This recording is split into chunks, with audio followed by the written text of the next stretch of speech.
Yes.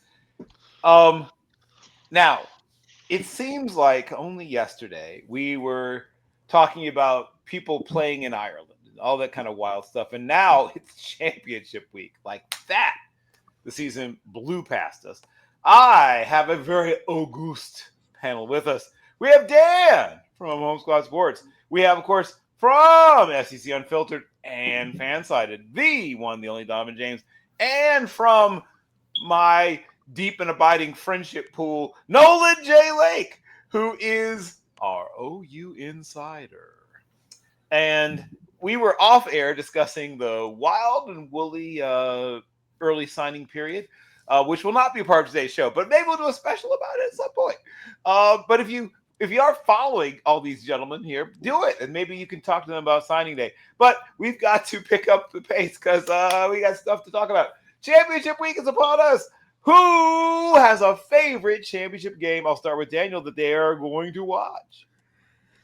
Well, I guess everybody's going to be looking at Indiana Ohio State. Is this de facto national championship preview? Are both of these teams going to kind of loaf? Are they going to let everything out the chamber? I think everyone's looking at that. That's the game I'm looking at the most.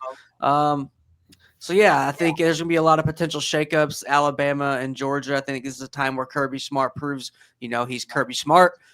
Ty Simpson's really questionable right now. Ready to see if they can get the run game going at Bama. I know that's a big question for them. And then Oregon.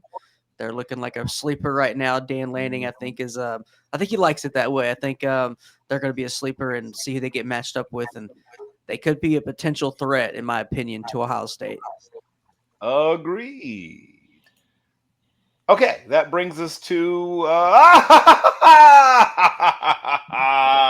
we have a very, very, very, very special guest star all the way from Sports Illustrated, the one, the only, the babyface assassin is back! Brock Vieira!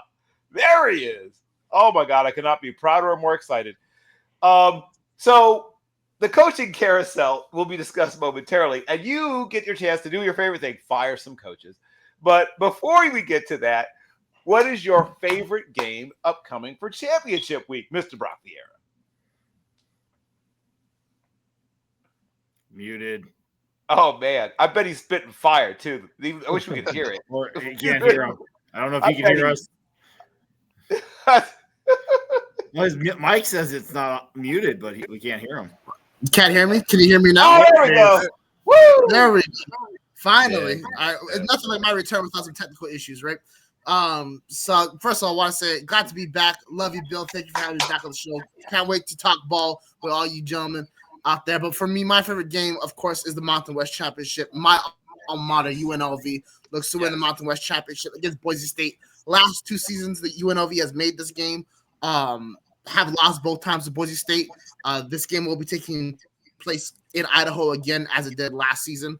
And for the program to be able to adjust from the Barry Odom departure as well as they did with some of the financial constraints, with bringing in a new coach in Dan Mullen, with the issues revolving the defense, especially early in the season, it's very endearing to see this program be able to be on the verge of yet another remarkably successful season and possibly, of course, another bowl win as well, depending on where they go after this game, along with their first conference championship in probably like 40 years, if I'm not mistaken. Like, this is Randall Cunningham was quarterback. But from a pure just fan perspective, obviously the SEC championship game is going to be my thing that I'm going to watch because Georgia, Alabama, and because the game has a lot to go on to the team that I cover. That game, of course, and then the Big 12 championship, which I think should be renamed the NIL championship between BYU and Texas Tech. I'm looking very forward to watching. I think the Big 12, unfortunately, gets a bad rap because they're not the Big 10, because they're not the SEC. But there's great football being played there. I think if there's any conferences that truly benefited from the NIL era, it is the Big 12, because with BYU, obviously, you have the strong support from the church and also a lot of people associated with that financially. Texas Tech, of course, you have massive donors down there, oil money, all that good stuff. And then you start looking at the other programs associated with that conference, a lot of money to go around, a lot of kids that want to get paid. So I think that this game is going to be one of the true launching points for the conference to reestablish themselves as that third kind of head of the dragon. And I think that, again, this is the beginning of what's going to be a long, successful run for the conference. All right. And that brings me to, who does it bring me to? Oh, I know what it brings me to. My good friend Donovan James. I could kind of maybe guess, but I'll actually ask you, which one is you're going to be your favorite, the one you'll be locked in? Yeah, the place will be on Saturday in Atlanta, Georgia. Back home in the A, the SEC Unfiltered will be there. Georgia, Alabama. I mean, you know what it is. Don't have to really explain it. We've watched it over the past 15 years, right? So I mean, it's the biggest game of the week. I'm excited. It's gonna be fun. It's gonna be a madhouse. I will say, obviously, like Indiana, Ohio State's 1 versus 2, and the Heisman race is in that game. So really, honestly, my heart of heart, that game will be probably bigger nationally for good reason. It should be. But just for me personally, obviously, it'll be Georgia versus Alabama. But I mean, both of those games, and then what Brock mentioned his school, UNLV. I'll be looking out for that game tomorrow, and all of them. Watch all ball. Don't have much left, man. Like Bill said, time's running out. You don't have much time for football left, so try to enjoy it while you can for sure.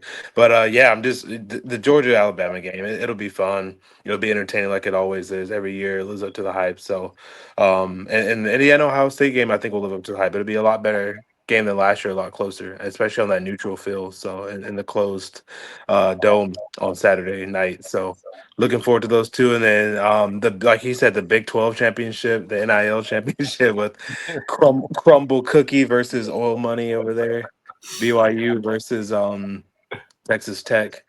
Got all the makings of fun in that game too. The spread's pretty high, and then the chaos that is the ACC, whatever is left of the conference. I hope Duke wins so they just don't get in.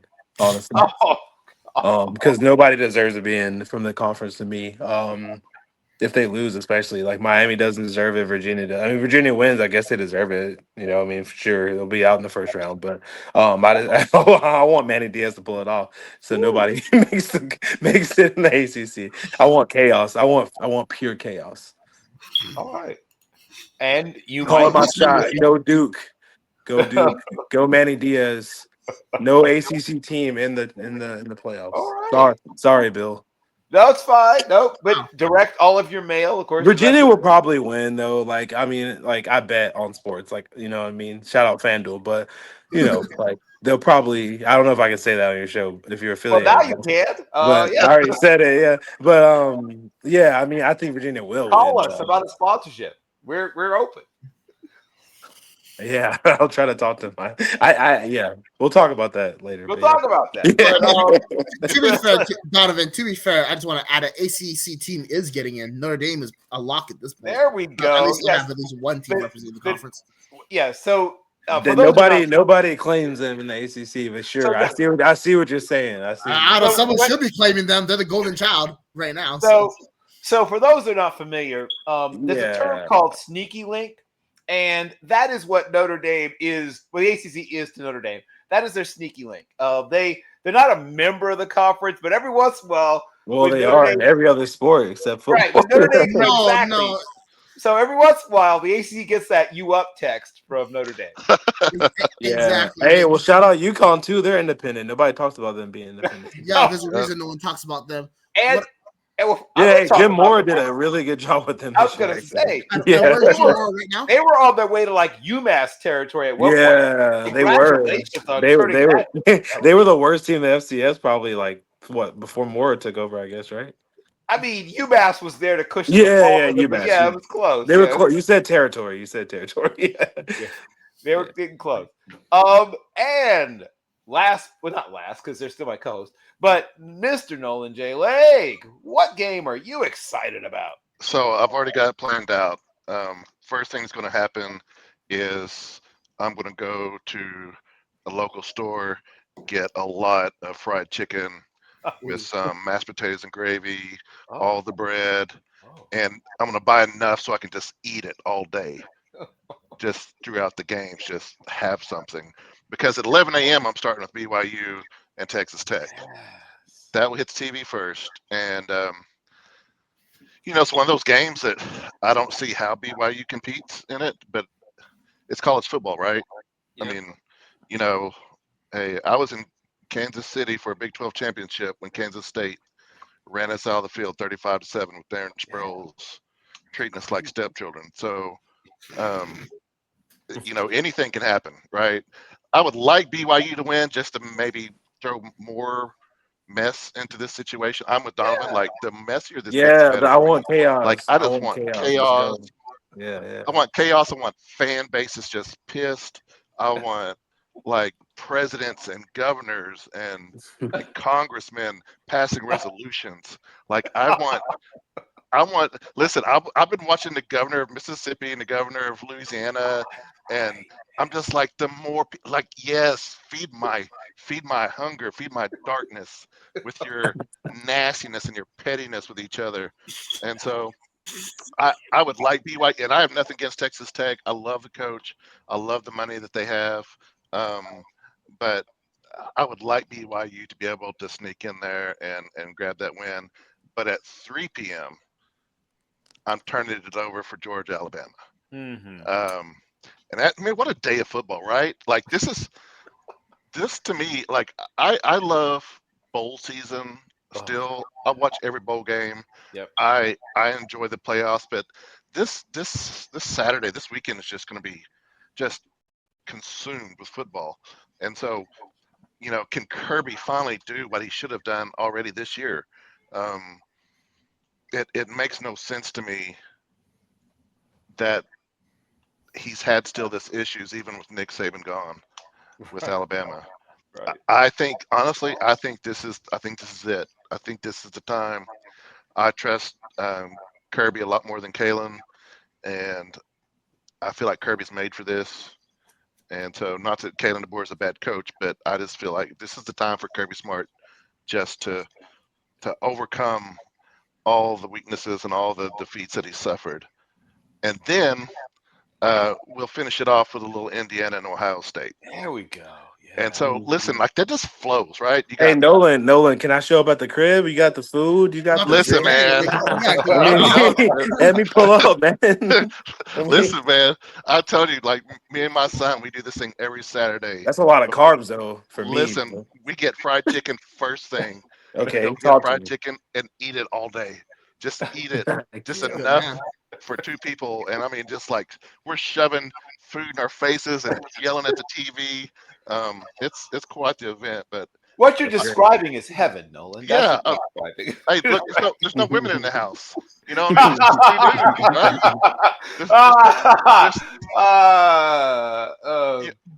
There's no more. There's no more wife trying to say, "Hey, can we go to Home Depot during this game?" There's none of that. So I just get to concentrate on the goodness of chicken and football. Oh my gosh! Yeah. That's So a real I'm really American. seeing this Real American. This Ohio State Indiana game. Yes, sir. Hey, Yeah. through and Yes. through. It's weird that, and I'll be honest with you, I've not watched a lot of Indiana football this year. I've just caught glimpses and pieces.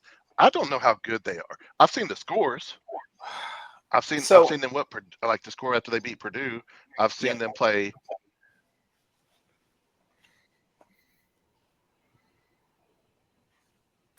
I think we lost. Uh-oh. I think the shopping Or already. he's just mastering the art of keeping people in suspense. We're talking Wow. about that fried chicken. I want to know what kind of hot Yeah, sauce. like, he was- I want to know what kind of Yeah, hot getting sauce it. this man's using. While we there he's back. He's Yeah, back. there he is. There he Yeah, is. there we go. Sorry. Woo. But what better time than to consensually deflower one Jordan Gajarrada, who has joined us Oh, for the first time. Woo! We have someone who is going. You never forget your first. We have for the first time with us. We're going to gently break into the college football forecast family, Jordan Gajarrada. Jordan, what game or games? I guess since Nolan just went through an entire day's worth. Will you be locked in on this Saturday? I mean, it kind of just goes off what he just said. Georgia, Alabama is the big one. It tells you a lot of the story of what's going to happen. I think it's just 2 historic franchises, especially like in this era, one kind of starting to like see the way. Can we see them come back? And like that's really what it all comes down to. Indiana, Ohio State's obviously the big one. I still think Indiana's got a shot. I mean, it might be Cinderella, but every time Cinderella finds her glass shoe at the end, it's still the story. And I think we're at a point where they can do it, but God, that's the team they have to do it against. That's literally like their iron. That is the thing that is stopping them. They have to jump over that hill to be what the Indiana wants to be. And so like that won't tell me everything I know about Indiana, but it'll tell me how the first step's gonna go and how much they have to overcome what's next. There's other good games too. I mean, BYU Texas Tech's gonna be fun, but we'll see. I agree with what you were saying earlier, like right as I hopped in, with like BYU just causing chaos. Like that's fun to me. I just want like college football to be like I need every fan base mad they didn't make it. In fact, if you put 11 new teams at the end, I'd be a little thrilled. I'm not gonna lie. So we're gonna have to explain to people how like Troy got here. Is that what you're saying? Like what? Yeah. Why am I? Well, WSU did The win ball the Power so 5 thundering conference. Right? hurt. WSU did win a Power 5 conference, right? Oh, that's right. Technically speaking, yeah. Yeah, no, you're not wrong. You're not wrong. They are indeed, technically speaking. They're going Now, bowling, right? ladies and gentlemen, children of all ages, ships at sea, my co-host, Mr. Matthew Brunelli. Walk us through your day. I don't know if you have a particular food choice or whatever, but what's that going to be like for you, sir, on Championship Saturday? I don't even know what to say. Everything's already been said. Like I'll watch probably a couple of these games. I think the one I'm excited for because it's already been mentioned. As being the last guy here, it's kind of hard to say anything new, but I'm hoping for chaos in the ACC. I don't think even if Virginia makes it, they're getting in. I don't think there's an ACC team that gets in, even if Virginia makes it. I mean, so I would love Duke just to win it, just to make sure it doesn't happen. I don't see anything like that happening. I mean, you guys already kind of knocked out every other game out there enough, so I'm not going to keep hammering on every one of these games that we've already mentioned 5 times. So I'm just excited to hopefully see some chaos in the ACC because I think that'll make it fun. But I think most of these games are already self-spoke for. And I think the big thing about the championship weekend is what I think Daniel was saying earlier was what are these teams going to do? Are they going to play their starters? Are they going to go all out? Or are they going to just punt this week because the championships don't matter because if the committee is going to punish them for losing, and do you want the 1 seed? Last year, Oregon was proving that you don't want the 1 seed because the 1 seed gets the mercy row. You know, you get the murderer's row. So do you want to play the 1 seed or do you want to purposely lose to be out of the 1 seed? So I think that's the thing you got to look for on this weekend more than anything is not the games themselves, but the actual how these teams approach this weekend. You know, with the big ones, the ACC or the SEC and the Big Ten. You know, the Big 12. I don't think it really matters. I think Texas Tech is locked. I don't even if they lose. I mean, I think it's BYU. BYU has a chance to keep themselves in it, but if they lose, they could. That's the thing. Texas Tech doesn't need to win. BYU probably needs to win to stay in. That's the more interesting thing about this weekend is seeing what happens and how some of these teams handle it. So that's all I have for these weeks, and I'll be excited to see how it goes. I see Bill is currently on the phone back there, so Bill got a prospect in line. Right? Bill got a prospect on the phone in the background. He's talking to. He's handling the transfer portal himself. Look at him go. Oh, yes. He's making the boss call. Ain't no He's making the boss call. Look at Bill Carroll out here handling the transfer portal himself. You know, sometimes you have to step in and make things happen. So he just got Brian Kelly hired again. So where's Brian Kelly going? We are now at the favorite moment for my friend Brock Bier, who's rejoined us. Coaches are getting fired and hired. Now, I know you don't care so much about the hired part, but is there another coach that still has a job that you think should not have a job, Mr. Brock Bier? Yeah, I mean, I think there's a lot. You can say that for a lot of teams, actually. And you can even go to the ADs as well. I mean, I'll go to the AD first. Whatever is happening at Penn State is utterly ridiculous. You had the largest window out of virtually anybody to find the next guy for your job. And the fact that you don't have one yet while everybody else has figured out a solution is honestly demoralizing if you are a native of Pennsylvania.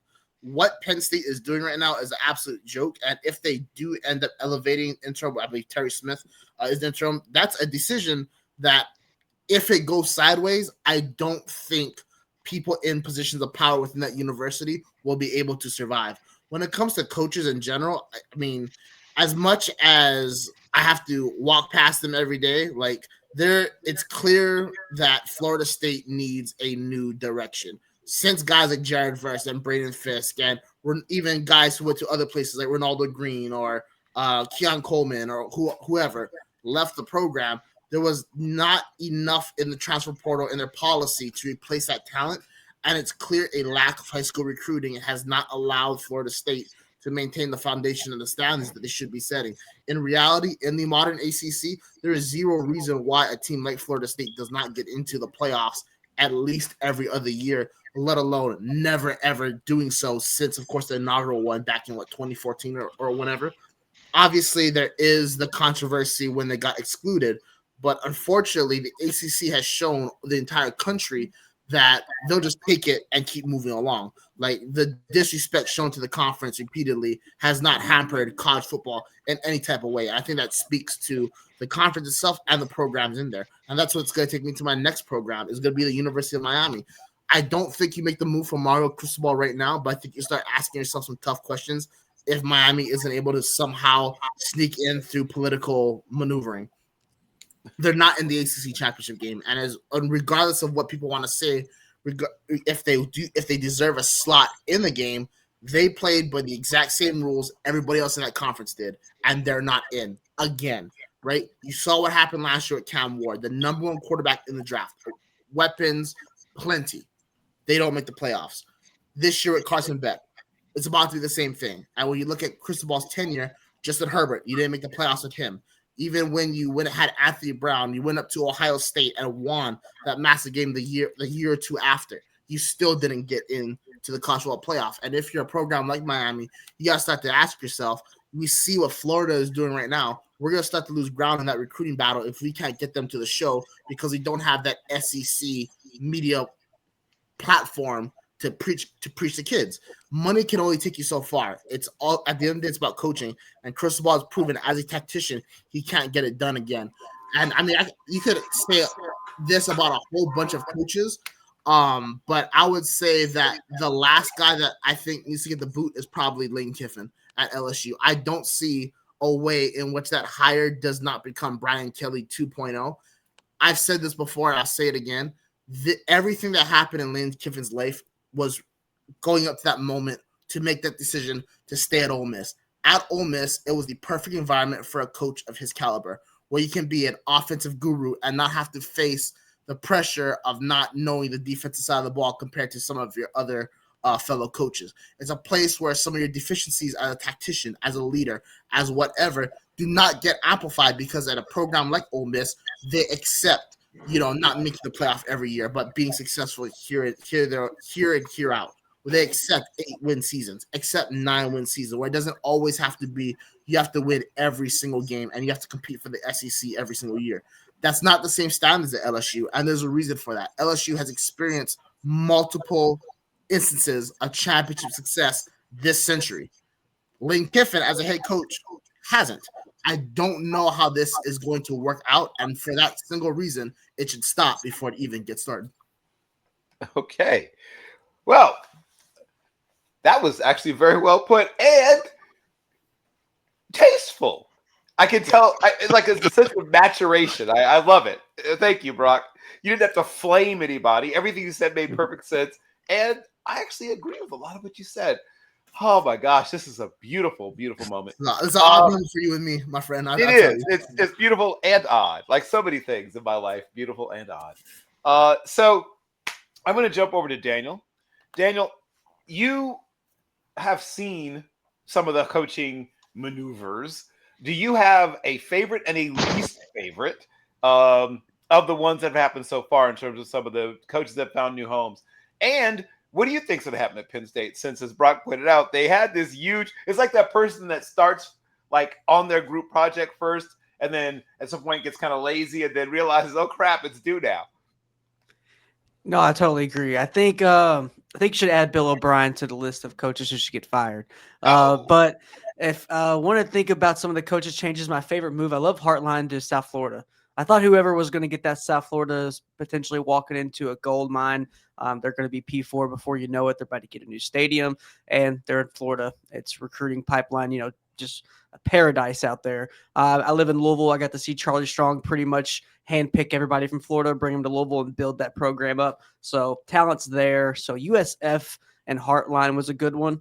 Those are probably my favorite. As for Penn State, I don't know, man. They might have to go get like a well-decorated high school coach at this point. I don't know. Maybe look at like IMG's high school coach or something. But I mean, Brahms turned it down. I thought they would give Mullen a call. He's got Northern ties. But when Sataki gets extended at BYU, that option goes out the window. Jeff Brahms says no. It's like, all right, what are our options at this point? Do you call Brian Kelly? I mean, it's like a forbidden fruit right now. I know it's just how would they dare? But that might be an option they have to explore. I don't really know how many options they do have out there. Are they going to go to the NFL? But yeah, I just think this is all proven that Penn State's not as big of the job as most people think, in my opinion. Because, I mean, look at James Franklin. He gets you in the playoffs. If you're not going to get us to the playoffs, then you got somebody breathing down your neck and probably going to kick you out the door. So I don't really know how – maybe a young coach who just hasn't got a shot yet, or an old coach maybe trying to get back in the game. I mean, I don't know who they call at this point. I'm very surprised they haven't called Dan Mullen at this point, though. I would like Dan Mullen. I kind of color in why they haven't. That's because Dan Mullen refuses to leave the one for Las Vegas. I mean, and I don't blame him. And I just want to add to your points that I brought up Penn State earlier, if you don't mind. I think that people around the country, coaches, are starting to realize what the reputation of the Penn State job was is not what it currently is anymore. Before, Penn State was a great job because, one, you had such a great high school recruiting base in state. I mean, the talent galore was there. The real only question was, can you get a quarterback? That was always the hang up at Penn State. Regardless of whether they had one or not, it just never translated to overall team success. Now you start to look at the new version of the Big Ten, right? Because before the question was, can you beat Ohio State and can you beat Michigan? But now it's, can you beat Michigan? Can you beat Ohio State? Can you beat Oregon? And then you can start adding all those West Coast teams. And then the added fact of, can you now travel to the West Coast and win with Penn State? Something that they've struggled to do. Even that USC game last season, they needed overtime to defeat a USC team that was not even remotely close to being on Penn State's level. On top of that, with NIL, coaches are seeing the investment into their own programs and also their own bank accounts start to mimic a lot of what Penn State's offering. Then you take it to the next level and you look at a Michigan who can go and spend all those millions on a quarterback. You look at Ohio State, who is great at everything that they do. And then you start looking down the line. Well, before it was Michigan, Ohio State, and then kind of Penn State was right here in terms of top contenders in the Big Ten.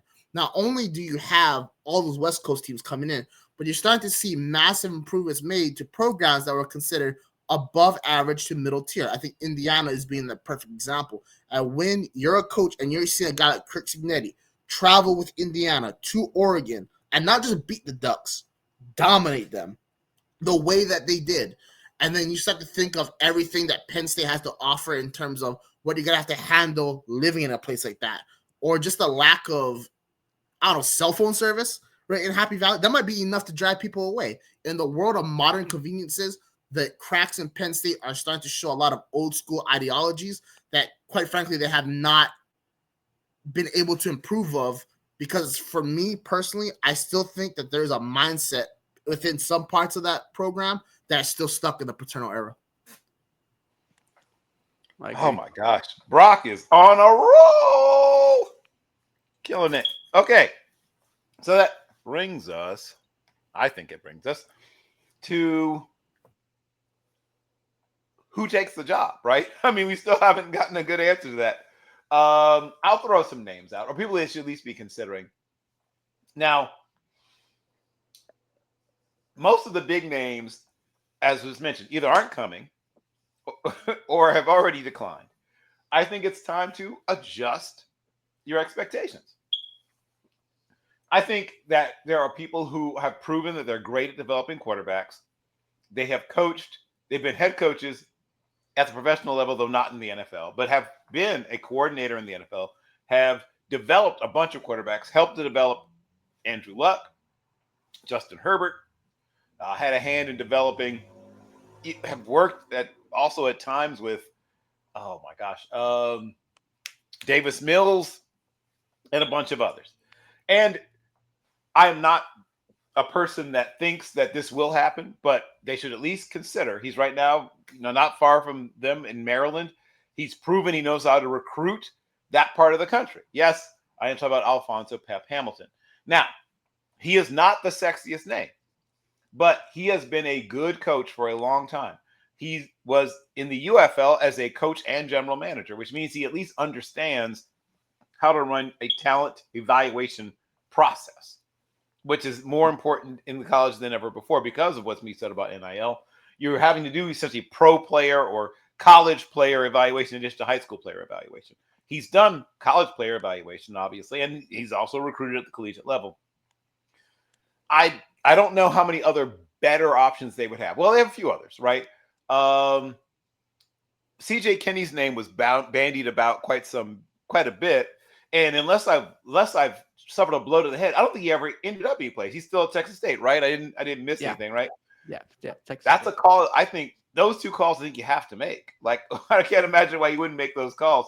I heard, someone mentioned Mike Gundy at one point, and while he would not, yeah, exactly. Someone already answered it. I think you all had that thought in your head. I think he still knows how to coach ball, but I don't think he's a good cultural fit, as they say. I think there's a home out there for him somewhere. I don't think Happy Valley would be happy it's home. for him. It's home, I think. I think it's just Well, home. yes. This is home. Probably for a little while, but Art Briles has got a job, kids. So somebody at some point is going to give him a call. Somebody called Jeremy Pruitt or something at this point. I don't know. There's enough franchises out there, man. There are exactly. There's somebody. He's going to get a call.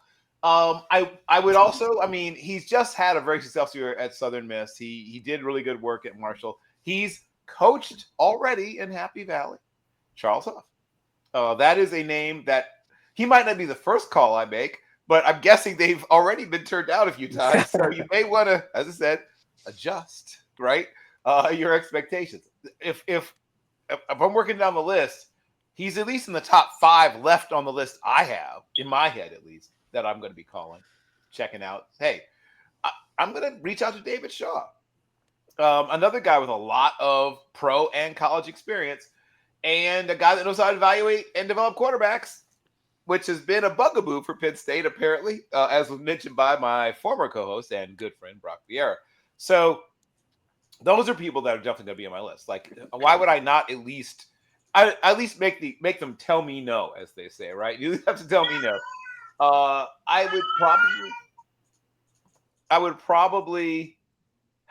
I would consider Jimbo Fisher.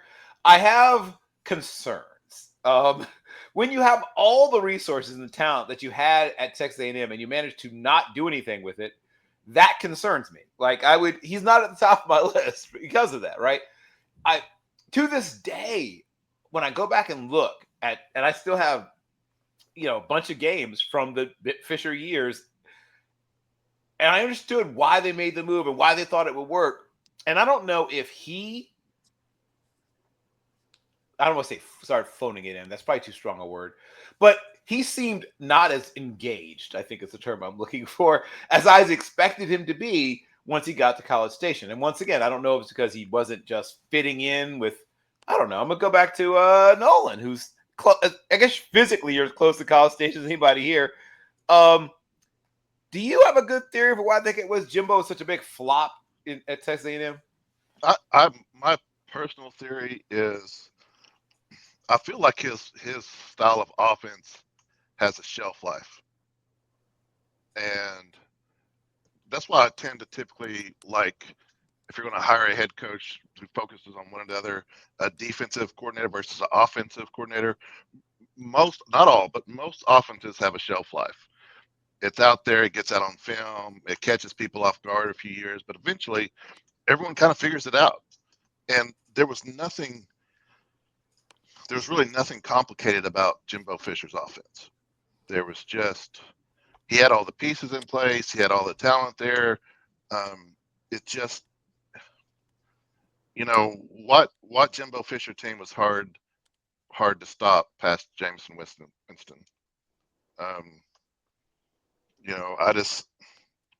I get the feeling also like you, in that once his buyout got so large, that's a little job security that you probably shouldn't have.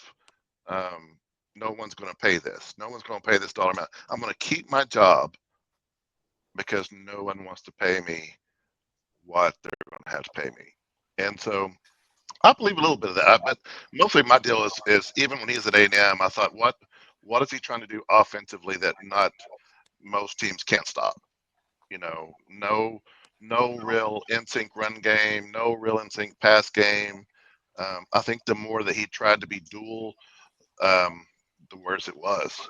Like there was no identity to his football teams at all. Okay.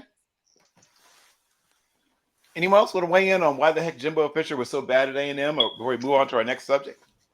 Yeah, so I'll throw my take in there. Here we go. So I think I kind of echo a lot of what Nolan was saying. I think when he got that extension on top of his already outrageous deal at Texas A&M, it did allow him to stop pushing the pedal. But at some point, you start to notice that A&M would just not be ready for regular games. Like they could get up for an Alabama contest, or with a ranked Florida coming to town, A&M would show up.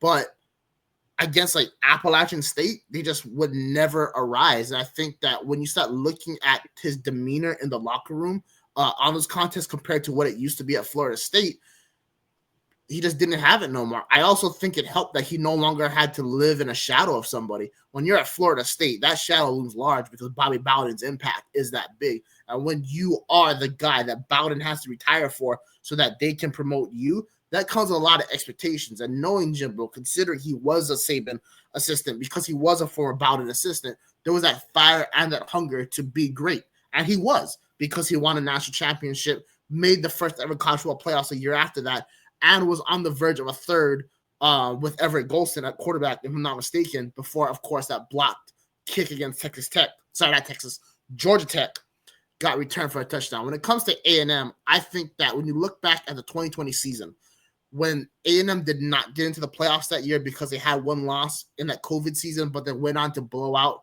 the North Carolina Tar Heels in the Orange Bowl, that was a moment where the program and the coach went two separate directions. I think Jimbo personally started to plateau where he was, if not reduce his product, and then A&M's expectations went through the roof, because for the first time since R.C. Slocum, they felt like true title contenders again, or maybe that like a little bit of Manziel.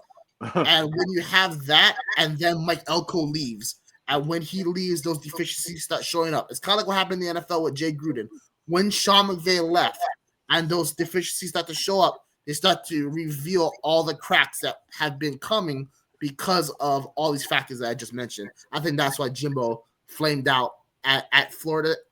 I'm sorry, at Texas A&M. And to be honest, at this point in his career, I think he's a G5 coach. I don't think he's meant for the big time anymore, nor do I think he wants to be there. I think he wants to go to a program where he can go and win 9-10 games a season, have that reputation again, and be able to glide out. And because of that, I just want to throw my guy in for Penn State, which is Spencer Danielson from Boise State. I think it's the picture perfect answer, and here's the reason why. At Penn State, I think they're destined to never have a good quarterback. When your greatest quarterback ever is Todd Collins or Todd Blackledge, you got problems. What has Spencer Danielson done since he's been at Boise State? Has shown that he can win with either a quarterback issue or the lack of a premier quarterback talent through the aggregate, through strong defense, through a phenomenal rushing attack with a guy like Ashton Jeanty. And he's been able to lose a bunch of different things and still maintain Boise's structure. Boise is about to go for their third straight conference championship, and nobody's talking about that. Wow. Danielson took over a team in 2023 where he wasn't even the head coach to begin that year. It was Andy Avalos. He's the first ever guy to take a team that fired their head coach and win the conference that year. And then he won it again last year, made the college football playoffs. And then he's about to win it this year, unless UNLV has something to say. Why wouldn't you want a guy like that? Especially a coach who not only knows how to win in the cold, he knows how to design his team to take the cold and use that to an advantage. So when they bring a team like Oregon or USC or whatever to Happy Valley, the thought of losing that game won't even be a thought to Penn State. Spencer Danielson, that's the guy you got to go with. That's what I have to say. I kind of want to throw onto that point and add Here some we go. things to it too. First off, love that pick, because I think Boise also has a numerous amount of ways that they've had to beat you in like different years, because they necessarily haven't had like the talent discrepancy that all these other bigger schools have gotten. I think a lot of people too, just because they forget it's like in the Northwest, it's in a random ass place. Idaho gets really cold. Like Idaho is extremely cold. I used to live over by the border of Idaho. It gets cold up there, man. And I think what he's doing with that program is exceptional. And I think like maybe the idea is like, because I think so many people go quick to like the quarterback whisper idea, but it's like, well, what if we're just like Kurt? What if like the quarterback's not gonna happen? How can we find a way to win because of not having the quarterback like Penn State's done in the past? And like to me, that's kind of where like you kind of go back to your roots. But another bigger thing I wanted to bring up, because this was something I was thinking about the other day, and it might be like a long string topic, but I kind of love it, the idea of it. I think part of what's making it so hard for these bigger programs now, because I feel like Penn State would have been filled years ago, like so much faster. And I don't think it's necessarily just because of what Penn State's done, but I think NIL has changed the sport so much in like a term of like when you're looking at it wholeheartedly, all of like your coaching decisions are going to be based off of exactly what Lane Kiffin almost just did. What's going to be the stepping stone to push me to where I want to be in my right job? And the thing is, like now you're dealing with so many people who are paying money into these booster programs, helping these NIL kids. There's more pressure than there's ever been placed on coaches to like be great in college football right away. And it's like if you don't think that's a perfect situation for you, there's no reason to go and jump and take that job. And I'm almost curious if we start to see it where like these early firings happen in college football and we wait to see what happens in the rest of the football landscape, not just like college football, but everywhere else, to see like where those vacancies go first before we see a lot of these high profile jobs even get filled in the future. Not saying that's what's going to happen now, but I'm saying like in the next 5-10 years, I think it's just something we can look out for. And I just want to jump off that point because it was such a brilliant piece. I think a lot of people around college football are now viewing Penn State not as an end goal job anymore, but as another stepping stone job, as Bill O'Brien did when he went from Penn State back to the NFL as a head coach of the Houston Texans. You also need to ask yourself, do you want to live in Pennsylvania? Like, I'm not trying to throw anything out there, but not only do you have to deal with all the things that come with being a coach at Penn State, you got to live in Pennsylvania. And as you said, Pennsylvania gets cold. Real cold. And when you start looking at where are the quality of coaches coming from, warmer climates, especially in the state of Florida. And when you start looking at, some of the ways that these other programs have gone and conducted themselves, I think the biggest one I want to say is Auburn. And the reason why I say that's because obviously they hired Alex Golesh, but they retained DJ Durkin. And for anyone who's ever watched the show, when I was a host on here, when Bill Carroll, it was me and him, I made my opinions about Durkin known. A lot of people share my thoughts. At Auburn, it's acceptable to do that. Can you bring in a coach like that to be even a coordinator at a place like Penn State with their history? Not only are we talking about the NIL changing things, when we talk about coaching hires and this and that, the reality is that Penn State has such a unique circumstance because of their history, the good and the bad, that I think some coaches don't want to deal with the restrictions anymore. And with a guy like James Franklin, who I truly believe is one of, regardless of my criticisms about him as a coach and some of his opinions about things, I don't think that there are many men who truly believed in maintaining the wellness of college football more than him. And when you can't find a guy like that because they are so rare, this is why you end up with the situation that you're in. Oh, Brock, no offense to anybody, but like this guy, you need to be on television, Brock. God, you're good. Okay, now, but speaking of people should be on television, I'm going to jump back to Mr. SEC Unfiltered, Mr. Fansided, and Mr. apparently Athlete Factory Agency. Also, Mr. Donovan James. One, do you have any for the still open jobs? Do you have any candidates you'd like to throw out there? And then, if you'd like, we can then transition to talk about your predictions for the actual championship games we've all rolled through. So, two-parter. There's not many jobs open. I guess you guys have talked about the Penn State job a lot. I mean, I agree with some of the stuff. I still think I mean, I think Matt Campbell's still there, and then everybody's opinion just completely changed on what we said. I don't think it's for foregone conclusion he's going to stay at Iowa State, especially with the on three reports that just came out like 45 minutes ago. So I would definitely just keep an eye out for that. Talking to some Penn State guys, they would love to have him. Just fits everything about Penn State. A Penn State man, without being one really in and out. But there's still good candidates for them. It just sucks for recruiting, but it's what we know with recruiting is that you can flip that fast. Doesn't have to be. It just depends who they get. You got to get a good coach. It might not be the sexy cool name like you said, Bill. It might be Curt Cignetti, right? Nobody in Indiana thought anything of him. Like you did, but no one nationally was. No one was on shows talking about Curt Cignetti, and now look at him in a cold state in Bloomington, Indiana. Who wants to live there? Well, it's Curt Cignetti. He wins everywhere. Google him. So you get somebody. There's not many Curt Cignettis out there though, but you can find them. There's guys. There's D3 coaches. There's D2 coaches. There's small school coaches you can get. You just got to find them. Who cares what the fans want? Who cares what the media wants? It's not all about the sexy name every time. Get the guy. Indiana got their guy. I would follow that blueprint more so than trying to be something you're not. You're not Oregon. You don't have that money. You don't. I mean, Indiana has a lot of money too, though. Don't get it twisted. They have a lot more money than people think. But Penn State has a lot of donors, a lot of money too, and a lot of resources. So just get the guy you think's best for the job. It might be Matt Campbell. Maybe people don't like Matt Campbell. He's too boring. Maybe they don't like whoever, but get your guy. You know what I mean? It might not be the first choice, but just get your guy, man. Just get a guy that's proven though. You can't really reach at this point. You got to get a guy that's proven. That's what I'll say about Penn State. As far as other job openings for college football, yeah, I mean, there's just not that many open right now. I think you guys talked about. Maybe you guys talked about North Texas. That job got filled, I think, by Neil Brown, right? And I mean, I think a lot of the all the SEC jobs are filled. SEC jobs are filled already. UCLA's jobs filled. So all the big name jobs are pretty much filled. Alex Mortensen, UAB job filled up. UConn, I think, is like one of the only bigger schools like with a job.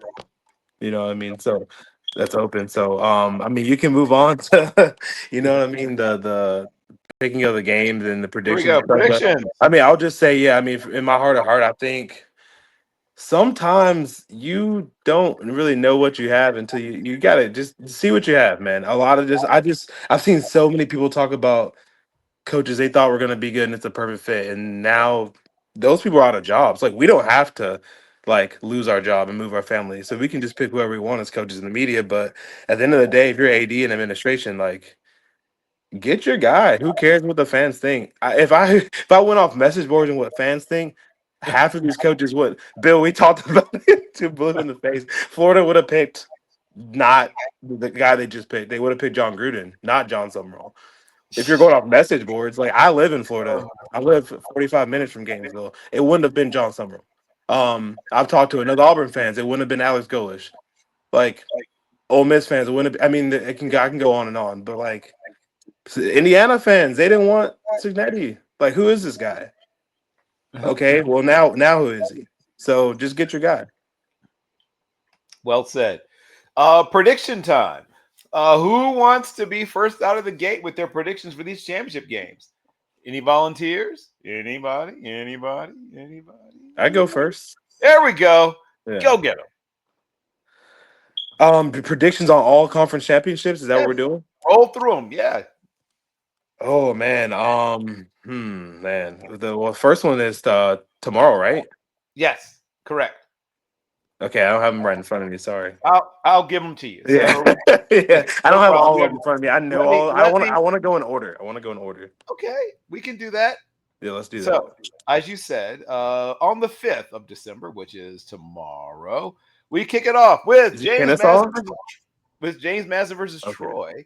James Madison has become, I guess, recently the cradle of coaching, right? A lot of James Madison coaches have gone on to bigger and better things. So let's start with that. How do you feel about how that game plays out? James Madison by a lot. that game. I know their coach is going. I love that program. Like I just thought. I mean, we're talking about Signetti, right? I know he did a hell of a job, but Chesney's come in and done almost Mhm. as good as job, and I'm happy for him. Going to UCLA, and yeah, I got James Madison by about 15, 16 points. Gotcha. Yeah, So that'll be that'll be my first one. they've been a good program for a long time. Even in their FCS days, they were absolute, trouble. They've just been a They- good program for many, many years. They're just so they can hang with you up front. That's what makes them different to me. Like they can really hang with you up front. And they've got skill position guys. I know Sig took a lot of those boys with them, which they're still playing. You know what I mean? Mikael and Elijah and all those boys are still playing, and I'm happy for them. Transition over to Indiana, but yeah, I mean James Madison for me, Aiden Fisher, all those guys. So I don't want to miss anybody's name, but yeah, I will take. Um, those boys by about 15, 16 points. James Madison, the Dukes. Next in order is Tulane North. This is actually my favorite, believe it or not. Tulane, North Texas. First of all, it's a good one. It's a good one. Right. I mean, one of these teams might end up in the in the CFP. So how do you think Tulane and North Texas play out? This one's tough. This might be the toughest game. I don't know if it's like my favorite per se, but it's the toughest. And I'm glad they're getting to shine 8 o'clock on a Friday night, like really prime time action on Friday night. You really gotta don't make plans for Friday either. Watch this game. It's gonna be a big one. This is the one I'm looking forward to. I know the spread's only 3 in this one. And I was under the spread. James Madison's favored by 20 points.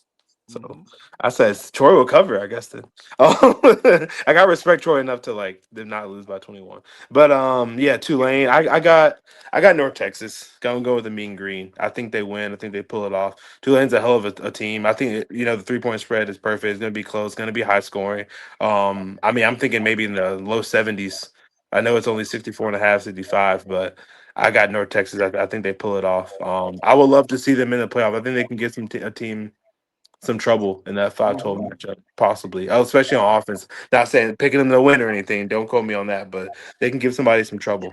They're a really hot team. I talked about them a few weeks ago, just being one of the most complete teams in the G5 for sure. Them and James Madison, both of them back to back. Yes. And then Saturday at noon, the big noon kickoff, we have Texas Tech and BYU. And by the way, I do have UNLV beating Boise State for you, Brock, and for me. I think they get it done this year. And I got to shout out Kennesaw State too, former Indiana quarterback on their squad, Dexter Williams III, and Georgia Southern. I got Kennesaw State. Can't forget about them boys, and can't forget about UNLV, Dan Mullen. But as far as BYU, Texas Tech, as much as I love BYU and all what they're doing right now, they're doing something special. They're brewing something special. I knew they would when the NIL built up. I knew they would when they were getting recruits like Ryder Lyons and these guys coming in. But Texas Tech wins it. 12.5. It's a little high, but I mean it's about right. I think it's about a 12 to 15 point game. So I got Texas Tech. They're just flat out better, really everywhere. Especially with Morton, staying healthy at quarterback. So I'll go with Texas Tech. In the trenches, just insane what they can do up front. And BYU is a really good team, and they're just right there, but they'll be one of the last teams left out on Sunday night. So I will go Texas Tech. The money in the bank matchup, as we used to call it. Crumble cookie. I've just heard about Crumble all week, dude. Like, me, I'm from – and Brock, too. Brock's a West Coast guy. We're both from the West Coast. I know Brock is LDS. So, like, all my Mormon friends back home in Temecula have been talking to me about BYU money and how they got it. I get it. I don't – you know what? Money's not everything, like Brock said, and Texas Tech has – more and they're just better football team. They're just a better football team. So Cody, man, he's killing it. I see him on TV twice today. He's really put on for his city and love it. You know what I mean? Cody Campbell. Yes, indeed. And now that brings us to 4 p.m. Georgia, Alabama.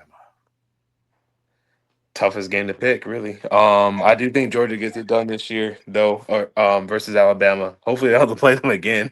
You just get tired of seeing those guys in Crimson Tide every year. Sometimes you're playing twice a year. You only beat them once. It was in the national championship. So people just calm down. I get it. We've lost them a lot, but It feels good. I think Georgia really should have won the game at home in Athens early. I was there. Um, it made too many mistakes. They were overcoaching. It's a mental thing, right? I mean, it's a mental thing. It gets in your head. The Cash Jones, like you're not don't give the ball to Cash Jones and that money down. I like Cash, but that's not his main name. Might be Cash, but that's not who you're giving the ball to. You have way too many talented players. Um, you need to get Zachariah Branch the ball. He is the fastest player in the country. He is the most electric player in the country outside of your quarterback running back room. He's the most electric receiver to me in the country. And I know Jeremiah Smith's better and all these guys are better, but just electric, like who can take it to the house the fastest is Zachariah Branch. Mr. Las Vegas, Mr. Bishop Gorman. He is going to be the game breaker in this game, like he did versus Georgia Tech. Had enough plays in that kind of sluggish game. I think it'll be a sluggish game. I'm going way under 47.5. Ty Simpson's hurt. Jam Miller's a little banged up. Colby Young's still out.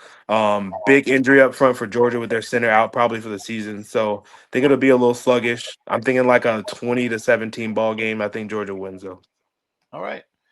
And everyone's been kind of, jockeying for position, obviously, to talk about this 1 versus 2 matchup. It is, for some people, is the showpiece of the season. Yes, sir. So take me through it. How does this game play out to you, Mr. Donovan James?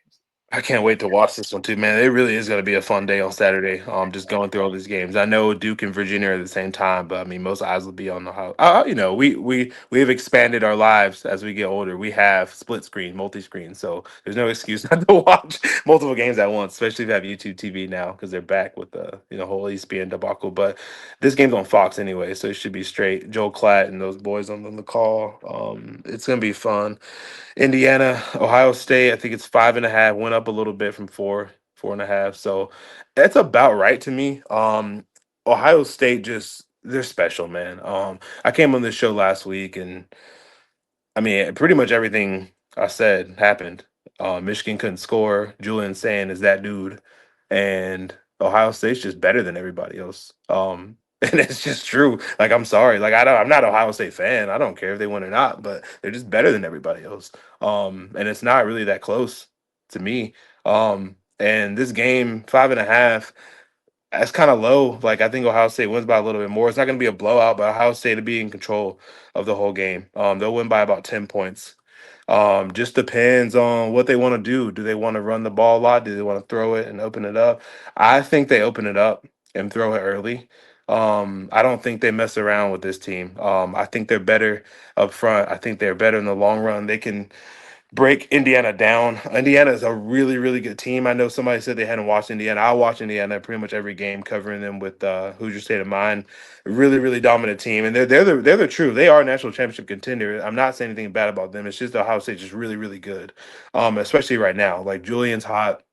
Besides that one throw early on, playing really well. Don't have to worry about weather like they did last game in the past few weeks. So they're just a damn good team, man. Everywhere on defense, offense, special teams. They got a great coach who I've always backed. You know that. You guys were throwing stones at me a few years ago. Not you guys specifically, but people about Ryan Day. Well, I mean, I think he's the second best coach in the country. I've said that though. I've never doubted myself on that, and that's what he had to do last week to do it, to prove to people. Then fine, okay, well, he's on the way to win another national championship this year, I think, and I got Ohio State winning, and I think it'll be about 31-21. So yeah, 10-point game, and I think honestly, Julian Sayin wins a Heisman off this game.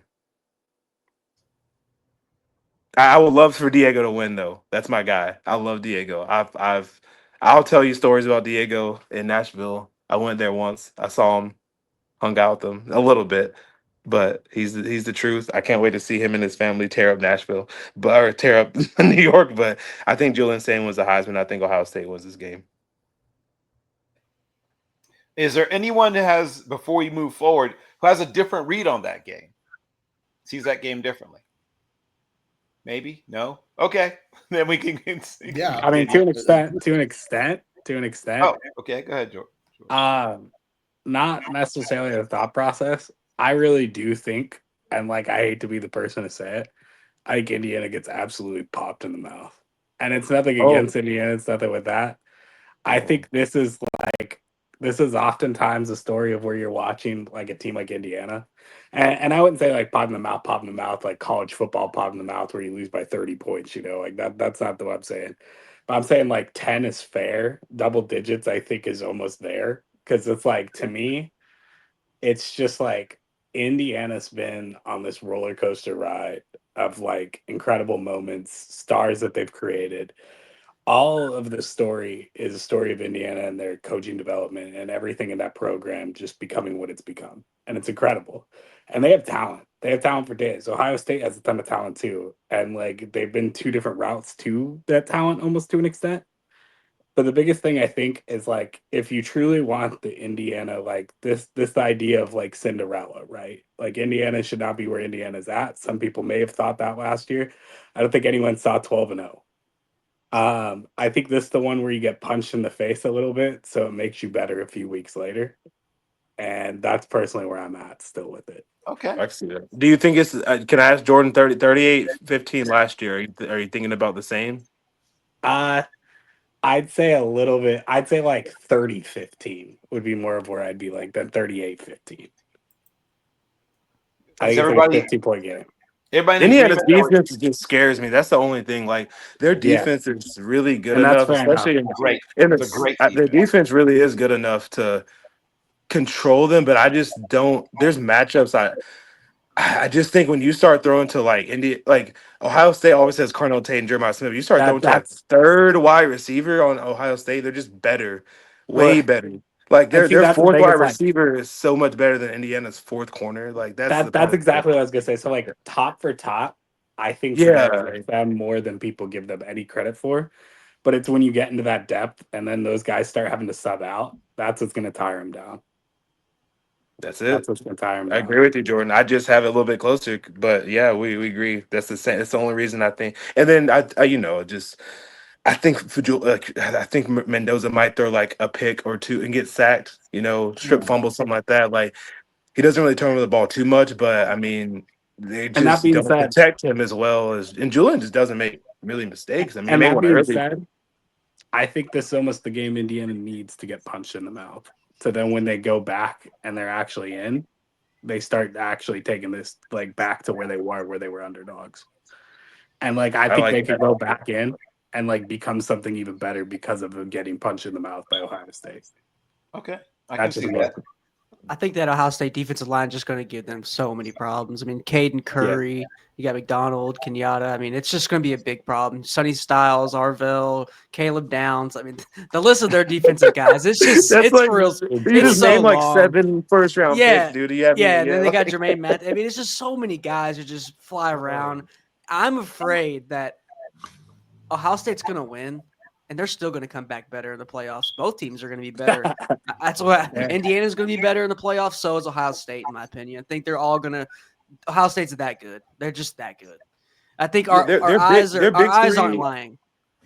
Their big three on offense is an 18-year-old freshman, a 19. Oh, he just turned 20 last week. Jeremiah Smith, and then Julian's 20. Like they can get better because their best 3 players on offense are all underclassmen. I mean, it's just like a perfect mix of like. Last year's team was fun because it was a bunch of seniors that really grinded and deserved to win a title. But this year's team is just like they're really young. Like honestly, well, the thing is too, you just sit there and you're like, God, you're gonna just add more talent too. Like it's just like this doesn't stop here. Next year's team, they can raid the entire state of Pennsylvania now until Penn State gets their stuff back together. But I think, gentlemen, like I think you guys are all right. But for me personally, I think you guys have the team switched. I think Indiana wins this one. It's gonna be a close one. I do think they get punched in the face. I think Ohio State is gonna get punched in the face. But I think the difference in this game comes down to the fact that Indiana has had to play a team that's able to throw repeated punches, and for the most part, Ohio State hasn't had to deal with that. Now that is a credit to Ohio State's talent, the coaching, the development. I'll be honest, I did not believe in Ryan Day. I was one of the guys that was like, I know. I was like, you're referring to me. And that's fair. And I was wrong. But I'm glad it wasn't just you, though. It wasn't just you. It was Josh Keatley, too. And he went to Ohio State.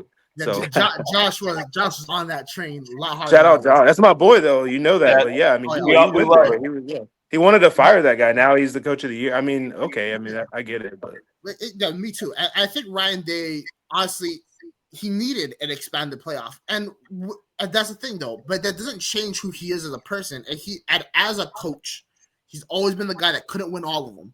And I think this is where he comes up short. And here's why. I think that if Indiana can drag this game into deep water and force both the offenses to go on game-winning drives, this is the only way Indiana's going to win. Tough bully ball, control the clock, control field position, get points where you can take them, and make sure Ohio State doesn't convert on fourth downs or third and longs.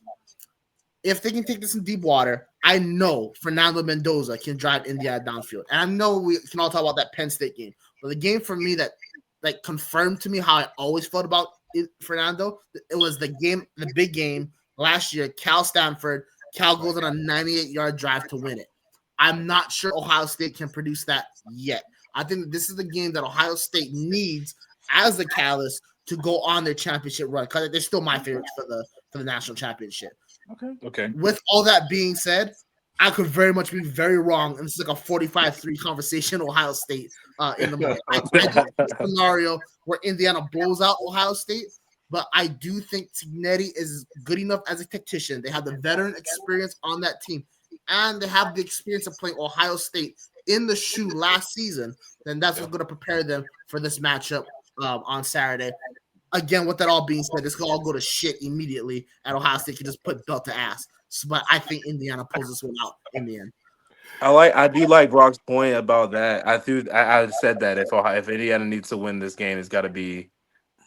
It can't be 48.5 is the over under. It's got to be lower than that. It's got to be like 20-13, 17 or something. Like I said, the Georgia game, it's got to be. And Julian, as much as I love Julian, he has had adversity, but he has never had to go in a game-winning drive like that because he's won every game. He's 13-12-0 as a starter. So and every game was pretty. The only game he had adversity really was, the Texas game. They had to score. He did lead him, to get him in contention to drive because Texas showed up and came back. And then last game, he threw a pick early. Everyone thought Michigan was going to win, and then he came back and just That was big. Yeah, I think that was big. I think the thing with me is we spend all this time talking about Ohio State and Indiana versus each other on offense, and it all comes down to defense to me. And then both their defenses are great. Both their defenses are great, by the way. That's no knock on Indiana and what they've done because they've created a world-stopping defense. But, man, Ohio State's defense this year, I just don't know what you do. Silver bullets. Yeah, no, Matt Patricia living a normal lifestyle turns out made him a great coach again. When he's not spending 7 days at the facility 24/7, turns out he's a great defensive mind. I just want to add this little caveat to this game, which is for the Ohio State. When I look at the two closest games, right, which is, again, a credit to the program because they're beating everybody's breaks off by the second quarter. Texas game, Arch was throwing like Uncle Rico in that game, so it's not like they knew that they need to make something happen on offense. But again, that was week 1, so I'm not even tripping about it. Last against Michigan, I don't think Michigan. I didn't even know this until I saw that game. Michigan is a lot more worse than I thought they were. Obviously, I was riding the Bryce Underwood hype train. I thought Bryce was going to come in, prove why he's worth $4 million a season, right? And I thought as soon as the interception happened, I was like, "Oh, here we go!" Especially since I now owe somebody a lunch because of Michigan. Maybe I'll just but when you look at last year's Michigan team, that team was a stout force, especially up front, that Ohio State played to. Yep. When Ohio State played their own brand of football, Michigan couldn't adjust. I think that because of that, I don't know if we all have a proper evaluation of the Buckeyes yet. That can also swing both ways. They could be a lot worse than they are, or they could also just be a whole lot better. But because I have that gray area, I think this is where Indiana takes advantage. Because if this game was to be rematched in the playoffs, I'm not seeing a way an Indiana team, an Ohio State team who got a chance to experience Indiana, will lose to them again. And that's why I think this game is so crucial for Indiana. Because if they don't win this one, I think they have no shot of winning a potential rematch. The guy Yeah, I talked about last week going into the Michigan game, as I would think he would be important to that game, is the same guy I think is going to be important to this game that we still haven't talked about again, and that's Bo Jackson. Dude made some timely runs. He's an incredible athlete. I found myself just watching him, just playing back even short runs, just watching his stride and watching how he moves. Watch just the way, just fluid runner. Can he come back out and do that again? I feel like in this game we're going to see a steady dose of Bo Jackson doing what he's been doing. Really quiet for it seems real quiet for this season because he's not playing quarterback, but he's been an incredible running back the last few weeks, last half the season, and I expect big things from him. My only doubts about this game are both of these teams are in, right? They're in. No matter Yeah. no Both matter of them. what this game turns out, both these teams are making the playoffs. At what point, if Julian takes a hit, are they going to say, maybe we're not going to send him back out? That's a good point. That's a good point. How deep is the desire? How deep is the desire to win this game? Because I'm telling you, if I'm coaching Ohio State and Julian gets hammered coming off the end, and he gets up slow, and there's just a little bit. It wouldn't take a lot of limp, Bill. Just a little bit of a limp coming back to the side. I'm like, I would consider protecting him and protecting my assets. It's a lot like the NFL now, right? Like it's a playoff now. It's not BCS. It's not the old bowl system. We're down to a point where no matter what, you're in the playoff. And you look at how NFL teams sometimes manage those last games before the playoffs start. And you can call this a conference championship game. I mean, it's just an extra game. It's just an extra game that some teams are playing and some teams are not. And so I'll be curious to see how they handle things if things aren't going well or if someone gets hurt. Okay. That's a good point. That's a good point. Flip it around with Mendoza. It might put his brother in Alberto instead of. Yes. But that being Yeah, said, right? with that same idea though, it would mean more for Indiana to win the conference than it would for Ohio State. Oh yeah, yeah. Yeah, that's Indiana huge. wins the. Yeah. Yeah, that's huge. Well, That's the biggest those- thing ever in Well, football history. For those who are wondering, the last time they won it, the year was 1949, and on the team was someone named That's Ted. enough right there. You could have stopped there. Well, I'm not going to stop there because if you're a baseball fan, one of their best players was a fullback / linebacker named Ted Kluszewski. Fun The fact Unabomber? for baseball fans. Yeah, that's true. Big clue, baby. Ted Kluszewski was on the team. Yeah. That's Yeah, hey. I've got some of his cards sitting around somewhere. And There I you go. just want to add that to Nolan's point about this, there is precedent in the situation. Ohio State, Georgia, semifinals. Marvin Harrison Jr. gets knocked out of the game. Ohio State loses. If they win that game, they'll win the national championship. So I think that also plays a factor to what you're saying. Like, it's a Big Ten title. They haven't won one since the COVID year. Like they're not tripping. They're not tripping about a conference championship. I think Ryan wants to win the conference championship because of that, though. He's tired of hearing now because people were saying no, We he's got never won the Michigan conference. this I'm year, like, bro, though. what does he have to do to be a good? I mean, I don't know what else he won.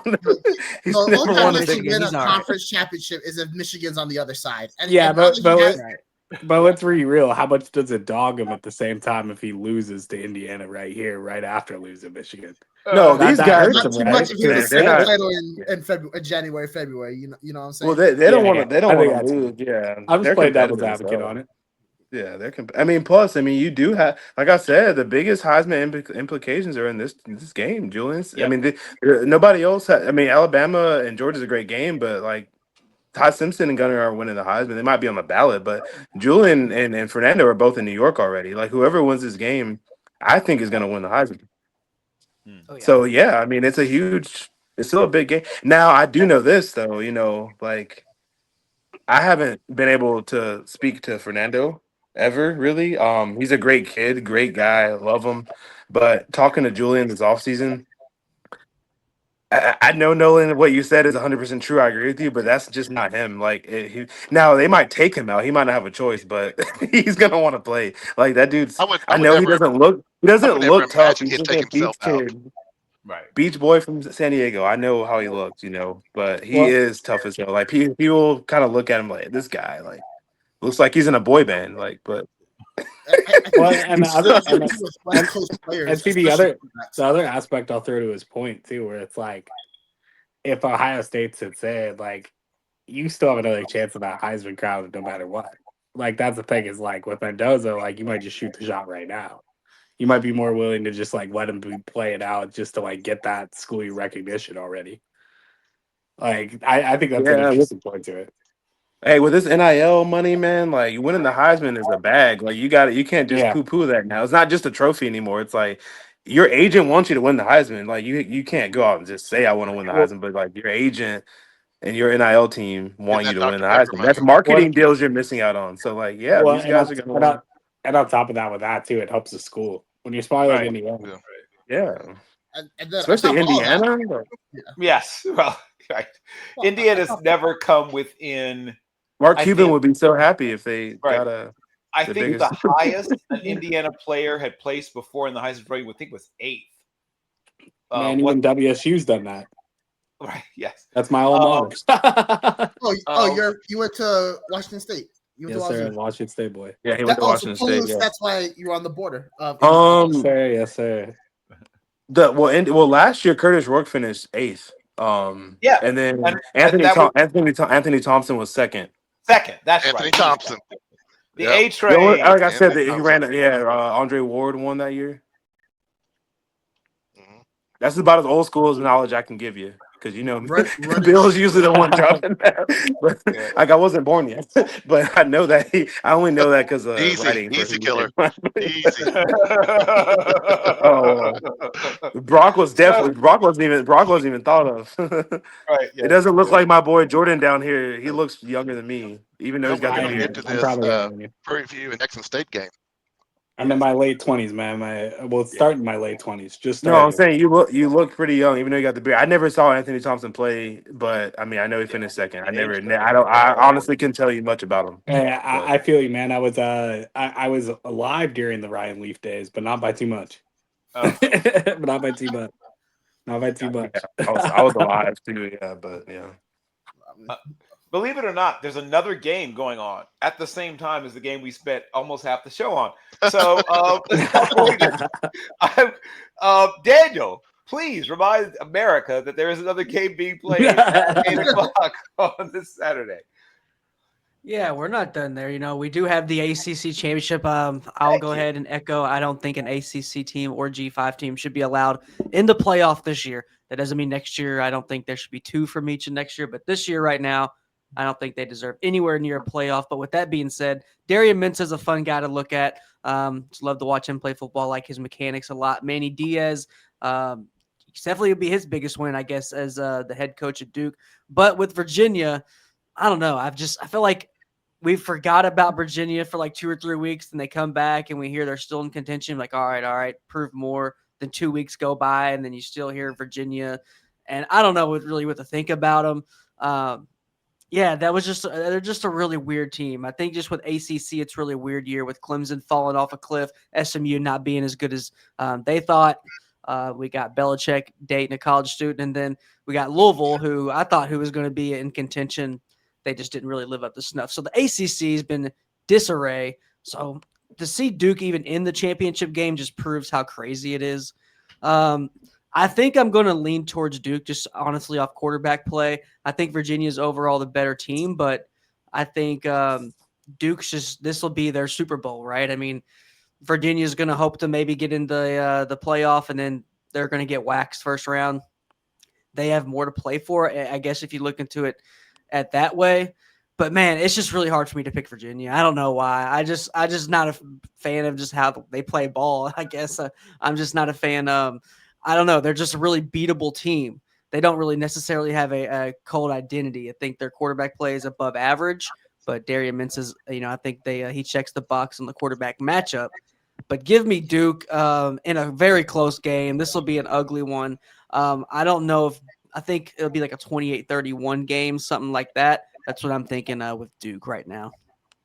Everybody's seeing it the same way, or does anybody wants to fly in another direction on this one?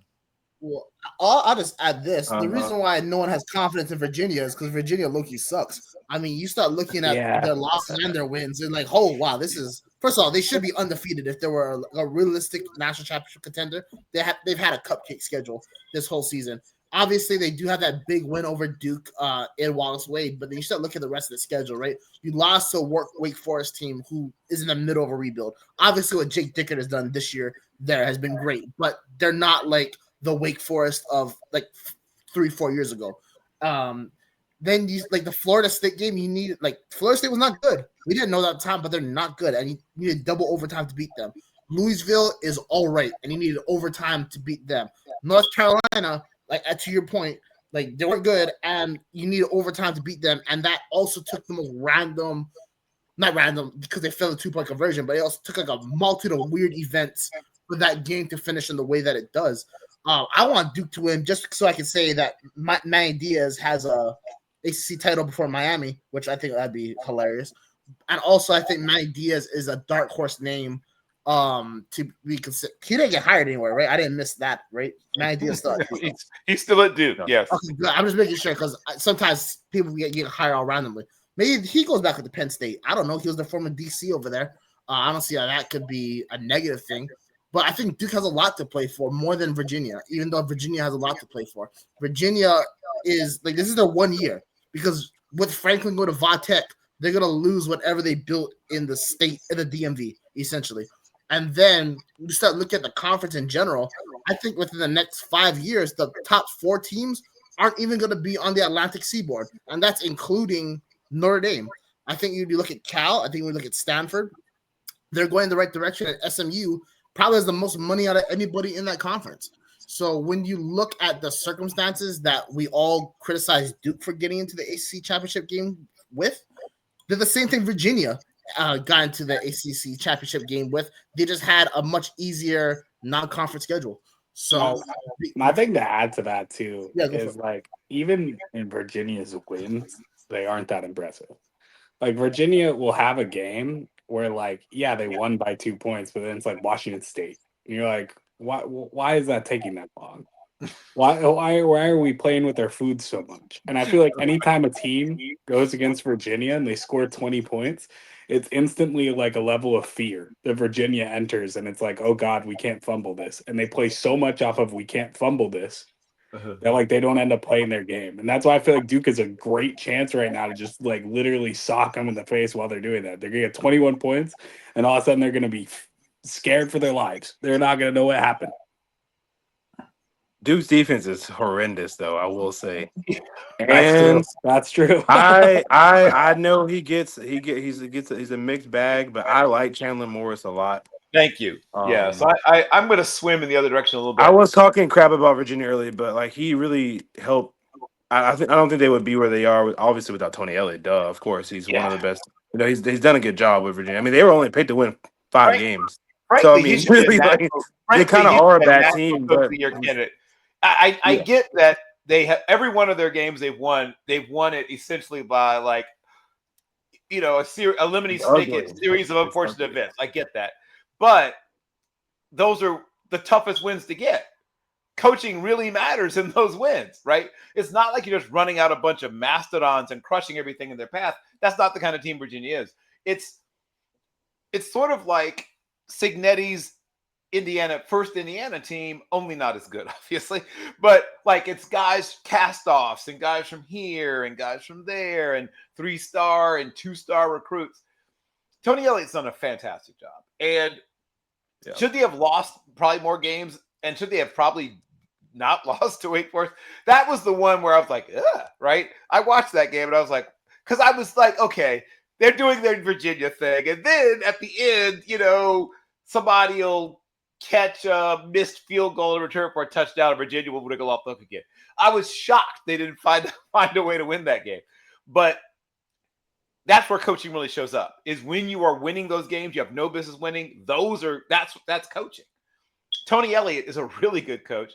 The fact that team, I mean, we all know what happened last year, unfortunately. The fact that team, with everything that happened, came back and played halfway decent football is an incredible testament to that staff that Tony Elliott put together, the spirit that he put into that team. I am going to go in the other direction. I think this is Virginia's Super Bowl in that they're trying to show everybody, Daniel and Jordan and Donovan, and I guess Brock, that they may not be, you know, Ohio State or Indiana or hell, even USC, but they're going to go and show out. And by show out, I mean like win by 4 points, but go and show out. Well, I mean, like that's come on. Well- They're still be on brand. I mean, they're not gonna stop. They're not gonna be a different football team. But when the big moments come, like we could lose this game moments come, I think they're going to not lose. I think they're gonna do things. Well, and Dude, I think the ACC's so crazy, Bill, that either Duke wins or Virginia blows them out, and people are like, "Oh my God, Virginia might be like it's gonna I feel like it's gonna go either one way Yeah. crazy or one way the other crazy." Well, Like, and- I don't think and, Virginia wins by 4. I think they win by like 20 if they win. And, Oh, and to wow. Well, like I an think- extent, what I will give you, and this what's made it like really hard for me, is like Virginia, despite what I think, still thinks in their minds that they're going for the playoffs. Like they're out here with some mindset like we're gonna be that team that gets in. And it's like, how much do you put that much pressure on them thinking they could go to the playoffs versus Duke, who's playing with house money and has nothing to lose? And it's like, what part of that matchup are you more confident in? And that's what it comes down to for me, at least. Well, I'll say Virginia just because they got a lot of veterans. Like they got. I mean, Chandler Morris is like 25 years Yes, old. Like, right. and they got they're starting offense. stand They're near starting 30. offensive. Yeah, they have their whole offensive line is all senior. I mean, lot of 5th old year, guys, 6th year, yeah. senior. So Right, a lot of old guys. Yeah, That's why I said a just little 3 bit like weeks Cignetti's first Indiana team, but not as good, obviously. they kind of give me vibes of that TCU team too. With what's the redhead quarterback's name? He got Max Duggan. Max like a little Max Duggan. who Yeah, got their drafted team is not way too early. Oh, Oh, sorry, Brock. Sorry, I forgot. That's a sore spot. But before we close out, and Brock remembers a wasted draft pick that still apparently causes him a little bit of discomfort. Does anybody have a player that's not a superstar player, but a player that is like maybe flying under the radar that makes a name for themselves in one of these games before we close this out?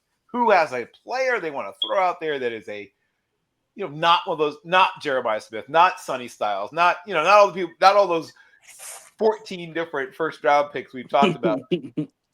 I can go first. Sorry, I got a D lineman, Ohio State, Caden Curry. That's been my guy all year. I think everyone should probably get familiar with him if you're not already. I think most people are, but that defensive line's so highly touted. Like we said, you name off 8-9 guys that are going to be at the next level, and Caden Curry is one of those guys. I think he has a really big game, has a really big sack, comes in a timely fashion, maybe a little strip sack or something, maybe causes a turnover. But Caden Curry is my guy this week. It's kind of a big game. Okay, I like that. somebody else. Who's your guy? I've got to go, so Okay. I've got to go off the show. We're so about to end anyway, so go ahead. And then, my so at the end pick. of this, tell people where they can find your work and follow you. Okay, we'll do. My pick is Lewis Moore from Indiana. Okay. And though I picked against him, speaking of a guy that's like older and been around for a while, he's about to be 25 next month. He's been around the block. He started college in 2019 at Navarro. Then he was at Indiana with Tom Allen. Then at Ole Miss last year with Kiff. Then he came back to Indiana. There were some issues about him even playing this year because the JUCO season's not counting. The case dismissed that, so he was allowed to play. So he's been great this year in their secondary. I know everyone, Pons is the guy that everybody talks about Indiana secondary, but Lewis Moore has been solid. I love how he can come up in the box, even though he's a little bit of an undersized safety. He's just a ball player, man. He's tough as hell, and he's a tackling machine. He's kind of a thumper, old school safety, and they might test him in the secondary a little bit. But I think as far as stopping Bo Jackson and C.J. Donaldson and James Peoples up front running the ball, I think he'll help out in the box a lot. So I'm gonna go Lewis Moore, the almost 25-year-old, 6-year senior, 7th-year senior. And tell people where you can find your work and follow you. I forgot the JUCO years, but just follow me at Don James Sports. Name remains the same. I appreciate it. It's so good to meet new people on the show and reintroduce myself to talk to Brock and a bunch of different guys. So I'm gonna be hitting up my boy Nolan for some fried chicken. There we go. Absolutely, Yes, sir. Absolutely. Well deserved. I need the hot sauce. What hot? I'm a hot sauce guy. Tell me what hot sauce you use. Just DM me. Okay. And We get Brock, heartburn. who's your guy? Yeah, so there's actually Yes, sir. two names I I'll want to have mention, to- I'll both have in the to. same place. Oh yeah, they'll give you some fried chicken with hot sauce too, and also some potato wedges. But I'm gonna go UNLV because they're my alma mater, of course. Want to shout out former Virginia quarterback Anthony Colandrea. Yeah. Redemptive year in the Mountain West. But the guy that I think the entire nation needs to be keeping an eye on is a guy named Jaden Jet Thomas, running back from UNLV. Incredible player. If he played at the Power Five, he'd be a household name. Because he plays for my Rebels. People don't really know him. Was phenomenal last year at Brennan Marion's and Brennan Marion's system. Brennan Marion, of course, is now the new Colorado offensive coordinator. So you'll be seeing his offense real soon on your television. And then also from UNLV, their offensive coordinator, who I think is a rising star in the coaching ranks, who I wanted to also mention, Corey Dennis. From 2015 to 2023, he worked at Ohio State, worked his way up from being an intern GA quality control, and then was a quarterbacks coach from 2020 to 2023. Last year, passing games coordinator for Tulsa. And then, of course, this year is the OC for the Rebels. He's going to be a name that is going to be a household coordinator the next 5 years. And I think he's going to be a head coach in the next 7. So those are 2 names that I think everyone should keep an eye out for this weekend. And tell people when they find your work and follow you, sir. Of course, check me out on Twitter at Brock Vieira. Of course, I am the beat writer for the Los Angeles Rams for Sports Illustrated. So if you like the Rams, check my work out. I can check my stuff out. www.si.com/NFL/Rams/on-SI, or just Google Los Angeles Rams on SI. We are also on social media, so check us out on Facebook and Twitter as well. Awesome. Who's your guy, Jordan? Oh man, I've been weird with it. So like I've been saying it. This isn't like okay, this is gonna lead into something. So I promise you this. CJ Allen is my guy. And I think that is like I know he's like fighting for that. Right now he's gonna fight into the first round. Because CJ Allen is gonna play so well, people are gonna take Raylan Wilson with the draft spot. They're gonna look at a weak side linebacker, and I think he's gonna play to his strengths where he's gonna have one of those games where it's going to be less thinking and it's going to be more of just him playing off of his instincts where he's at his best. He doesn't have to focus on coverage as well. I think it's going to be a game where he really sticks out as a heavily profile tackler. Okay. Yeah, like weird one. Weird one. Yeah, okay. Nolan, who's your guy? Choose your fighter. So it's hard to choose. And I'm just going to stick Oklahoma here. Just going through the defense, like who is the guy? And a name we haven't talked about yet that I should have already is the Oklahoma State transfer, Kendall Daniels. Every big hit highlight that you've seen from the Oklahoma defense this year, he's been involved somehow. He played small school ball right up the road for me. Safety, went to OSU, played really uninspired. I remember when he transferred in Oklahoma, I was like, what's he going to do? I mean, last year it's really hard to watch him play even for Oklahoma State. And Venables has he's packing about 240 pounds now, 6'5", good length, good speed. Really that has Venables has been able to pour into him how to play football other than just go out there and be an athlete. And so I think Kendall Daniels right now he's probably a 5th round pick, possibly maybe, I could see him maybe reaching into the late 4th, but Kendall Daniels at some point, even in this playoff, no matter what the score looks like, there's going to be a play where they're going to replay it over and over, and it's going to feature him. Okay, I like it. And that brings us to, let's see. Oh, of course. That brings us to Daniel. Who's your guy? Oh, you gave us your guy, didn't you? Caden Curry, yeah. Yes, you did. Okay, whenever that's it. Oh, it's me. It's your turn. Jamari Taylor. Virginia is mostly made of it's kind of the island of misfit toys, right? Nobody wants an egg in the box. Right, I get that. But they have in Jamari Taylor one of these players that could play for almost, with a couple of exceptions, almost other schools you mentioned, he could play for them. Maybe not Ohio State. He could definitely play for Indiana. So, yeah, pretty much all the other schools you've named, he probably wouldn't be like a number 1 back for Georgia, but he'd be in the running back room. Yeah, I mean, in terms of his pure measurables, slightly above average at most of the things you measure for running backs. Nothing that blows your mind, but I'd say slightly above average. But where to me, he stands out. One, really good vision. Really, really, really good vision. He's not seeing blown like these huge gaping holes blown out there, right? Also can throw the ball a little bit if you like the halfback option passing.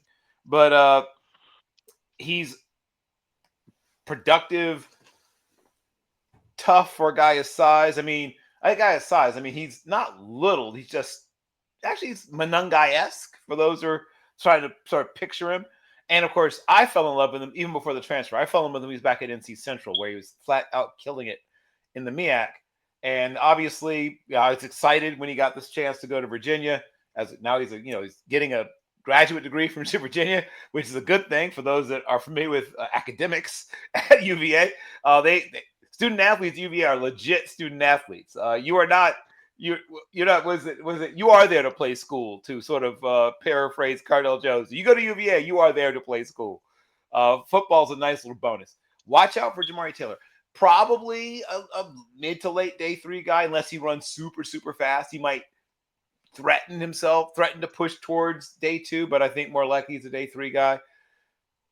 I just think he's going to be a good part of somebody's, 3-back rotation in the NFL. First of all, I want to thank Donovan James, who just left us. I want to thank my co-host, Matt Brunelli, who's taking care of his beautiful bride's travel accommodations. And I'm going to ask everyone else to tell us, who if you haven't already, where people can find your work and follow you. Jordan, tell people we will find your work and follow you, sir. Yeah, so I'm a big combine as prospects are entering their development phase in the draft. Find me a Jordan Sport Guy. I keep all of the spreadsheets active for draft classes based off of every positional value. Put all the things into one spot so that you can find it easily compared to other athletes, compared to other players at their position. We put it all in one spot over multiple years of time. I think it's my 3rd year doing it now. It's been a blast. Excited to see a Senior Bowl again. But yeah, follow me at Jordan Sport Guy on Twitter or just find me out. Not too hard to find. There we go. And I will be seeing you in Mobile. will. Daniel, tell people they can find your work and follow you, sir. Yeah, I'm one half of Home Squad Sports with my main man Dalton, my former teammate. We cover college football on a week-to-week basis, do top 6 games every week, and we cover a lot of recruiting. So we help a lot of young cats get recruited, get their film out there in this ever so changing world with NIL and recruiting. It's harder to get recruited than it ever has been these days. So we help a lot of guys, get sent off. It was kind of a celebration day. We had about 6 of our guys sign yesterday. So it was pretty awesome. And that's pretty much what we do. You can find us at Home Squad Sports on all the socials. Excellent. And Nolan, I know you're not quite back 2 feet in, but tell people at least so I can follow you. And then I'm working on getting Nolan back into it. So I'm at NJ Lake, and if you follow me recently, it's just me arguing with Texas fans about the playoffs. So, and I've had to check out of that a little bit just because I was having fun, but no one else was. And so I'm at NJ Lake. I'll be more active in writing. Before I finish, though, let's not pretend, Bill, that Virginia did not go into Duke 3 weeks ago and Chandler threw for 300 on them. So yes, anyway, exactly, exactly. Thank you. We saw this game just a few weeks ago, and so anyway, and glad to see Brock. He is looking handsome as ever. So yes, Gentleman. Yeah. You are my favorite. You're my favorite friend from the Sooner State. Thank you so much, Nolan. Just want to say, lovely to see you as well, my friend. Yes. Nolan Lake. I hate to break up the reunion and the love fest. Hop in each other's DMs and work it out. But as always, it is an honor, a privilege, and a pleasure. I am going to watch so much football. I am probably going to get whatever the recliner version of bed sores is, but I don't care. Once again, I want to let everyone who's watched us throughout these many weeks, Army Navy, right? Next, I guess I'll take Army like I usually do. But yes, that and then bowl season, and then the CFP, and then the championship game, and then we're done. Well, we'll do a wrap up. We'll do a wrap up show. So anyone who wants to be on the year-end wrap up show, remember to look out for DMs. But yes. Once again, on behalf of Team MBS Media, Matt Brunelli, who I normally would point to, but you're out there somewhere, and me, Bill Carroll, we are OUT out.